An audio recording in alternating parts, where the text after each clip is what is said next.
In this lesson, we're going to learn about some more theorems that relate to tangents and secants and how we can use these theorems to find unknown lengths of the specific tangents or secants. So the first theorem you've actually seen before, and it's whenever you have a tangent in a circle, it's going to be perpendicular to the radius, also perpendicular to the diameter, because I could really extend this radius and have a diameter. So you just have to remember, anytime you have a tangent and a radius or diameter, they're always going to be perpendicular to each other at that point of tangency, so where the tangent line crosses the circle. The next example here is basically using this theorem. So if you look, since we know that tangent, or that BC is tangent to the circle, you can see that this right angle was drawn in there. So then I can use this to help me find x, because hopefully now you're seeing this as a right triangle because of the right angle. So that means we can solve for x by using the Pythagorean theorem. So what you have to be careful about, though, for this particular problem is notice that only this outside section is 10, but because x represents the radius, this distance right here is also going to be x, because remember, all radii are congruent.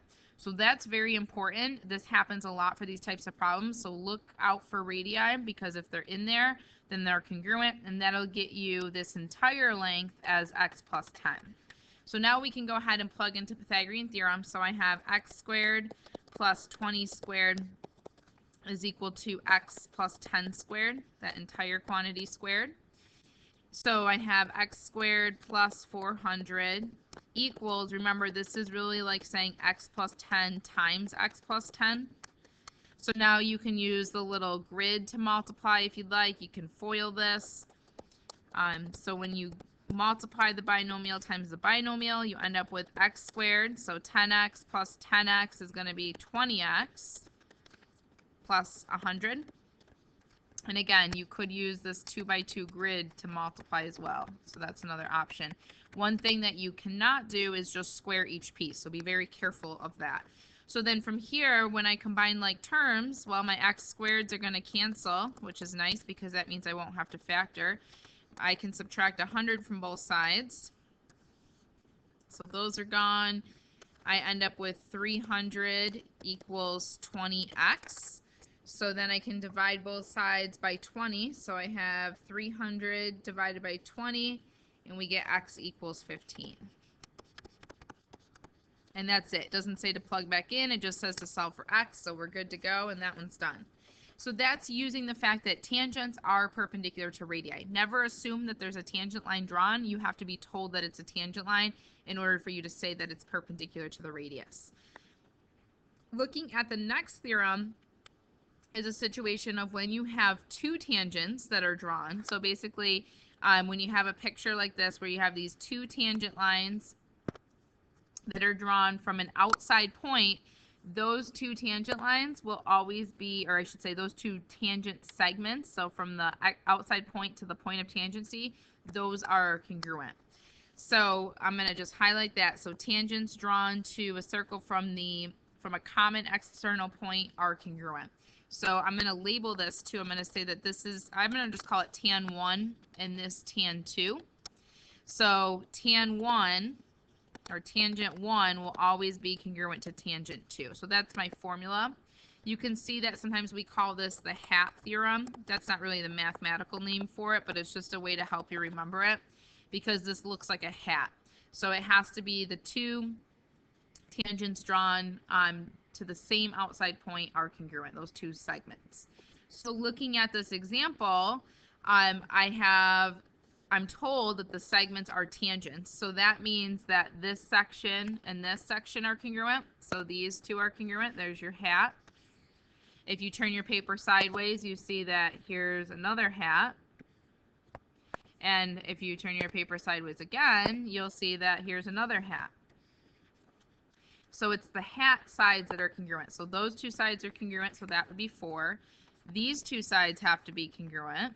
And remember, it's to those points of tangency is what are congruent. And then these two sides are congruent. so that's 2. So x would just be equal to 2 plus 3, so x is equal to 5. So that's it. So it's, again, just knowing that theorem makes it a very easy problem to solve. So if you go to the next page, we have a couple other theorems here regarding segments and tangents. So in this one, well, what happens when we have two secants that are drawn from the same outside point? So for this situation, you have to look at this piece right here, what we're going to call the outer. So this I'm going to write in as the outer. I'm going to put 1 by it. So that's the outer of segment 1. This would represent the entire secant. So for these, when we're finding lengths, we're not going to be given lines because you can't find the length of a line because it goes on forever. So you will be dealing with segments for these. So here's the outer section because it's outside of the circle. Here's the whole. So if you look, if you multiply those two together, so if you do the outer times the whole, that's going to be the outer. So if I call this outer 2, and this would be the whole, I'm going to call it 2 because it belongs to the second secant. So outer 1 times whole 1 is equal to outer 2 times whole 2. So I shorten this and just say ow equals ow as a way to remember it. So outer times whole equals outer times whole. It's written right here as well, but these are kind of my ways that I remember the formula. And that's what this description is saying. This is a much easier way to look at it in terms of plugging in. And then the other combination, so this is when you have two secants. We saw when we had two tangents. The other combination is what happens when you have one tangent and a secant. So now what you're doing is you're kind of doing a combination. So this right here represents your tangent. And in a tangent, the outer is the whole. So the outer and the whole are equal for the tangent. Versus the secant, well, here's the outer, the piece outside of the circle, and here's the whole thing. I'm actually just going to say outer. I'm not going to put outer 1 because it's just one secant. So for this one, it's the same thing as me saying outer times whole equals the tangent times the tangent, or the outer times the whole. So it's really going to be tangent squared. So for this one, I say ow equals tan squared, or ow equals tan. I'm just going to write tan squared though. And again, it's because of the tangent, the outer is the whole. So really, you're still doing outer times whole for it. So this is the way that I remember this theorem. And again, you can look at these letters. It all means the same thing. So let's go ahead and using these two formulas, let's solve these two problems. So this first one is a secant situation, two secants. Remember, secants cross a circle in two places. So we have our outer and we have our whole.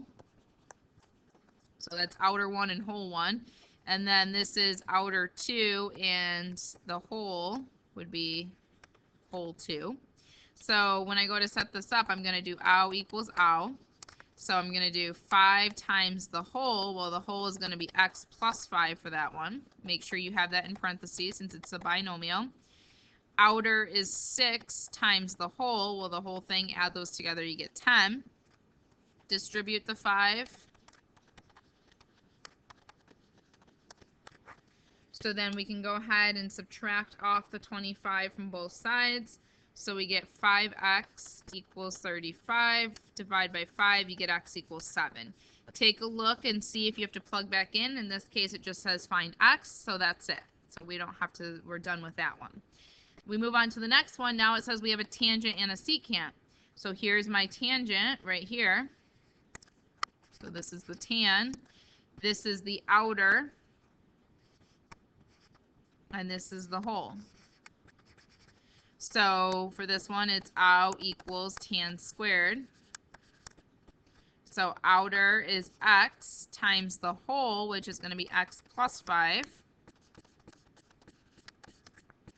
equals tan squared, so 6 squared. Remember, you're just thinking of this as the outer times the whole, so 6 times 6 is how I'm getting the 6 squared. And then distribute your x, so we have x squared plus 5x equals 36. Here's a situation where we have an x squared, we have an x term, and we have a number, so this indicates that we're going to have to factor. So I need to get this equal to 0, so I'm bringing the 36 over. We're looking for numbers that are going to add to the 5 and multiply to the negative 36. So we're going to have x and x equals 0. We're going to have opposite signs since we're multiplying to a negative. The bigger number is going to have to be positive since we're adding to a positive. So plus 9 minus 4 will multiply to negative 36 but add to 5. Split this down the middle and set each piece equal to 0. We have x equals negative 9 and x equals 4. So when we look at this, we have to plug back in and say, okay, well, which one of these creates a positive segment? So when I plug in negative 9, that's not going to work because it's going to create a negative outer. If I were to plug in both of these and they both worked, I would keep both. But in this case, I'm going to reject this one, and only the positive 4 makes sense when I plug it in.